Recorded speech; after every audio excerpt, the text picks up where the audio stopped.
Philpott. What I need now is some advice. Sit down. Katharina did as she was told. I have to get a gift. Birthday? Exactly. I'll give you the information. It's a woman, age 43, in good shape, sells wedding dresses for a living. She's from Aosta. She has good taste, and she's quite well off. The inspector took a moment to think it over. Personal friend? That's my fucking business. Understood. Rule out flowers, scarves, plants, jewellery, books, perfume, and CDs. I need to know more about her. Is this Nora Tadioli? The one with the shop in the centre of town? Rocco nodded without a word.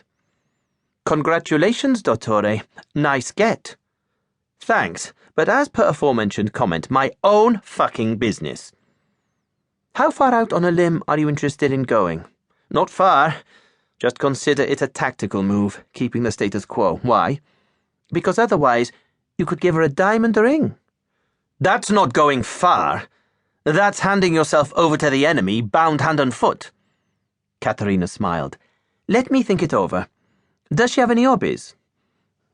As far as I know, she likes to go to the movies, but I'd avoid DVDs. She goes swimming twice a week and works out 3 times a week.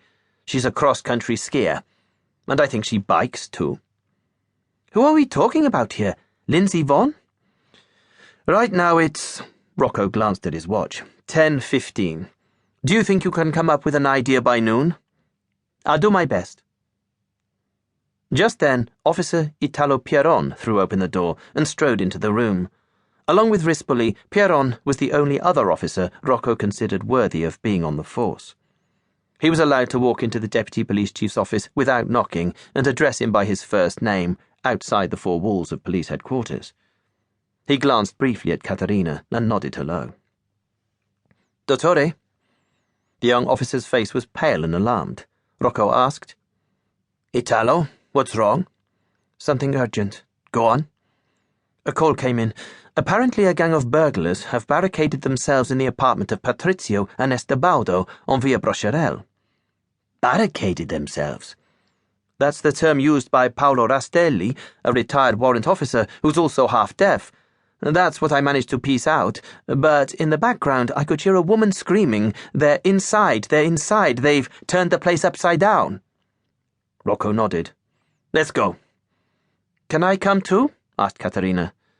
Better not. I need you here. Stay close to the telephone. Roger. As they zipped through city intersections with their siren off, Rocco pulled a cigarette out of Italo's pack and looked out at the perfectly ploughed streets.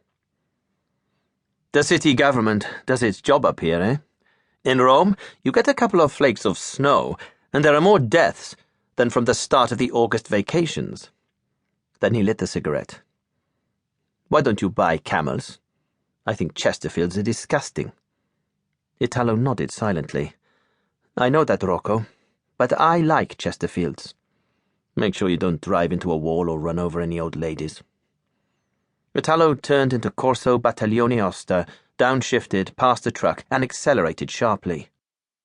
If you weren't a cop, you'd be a perfect getaway driver for an armoured car robbery.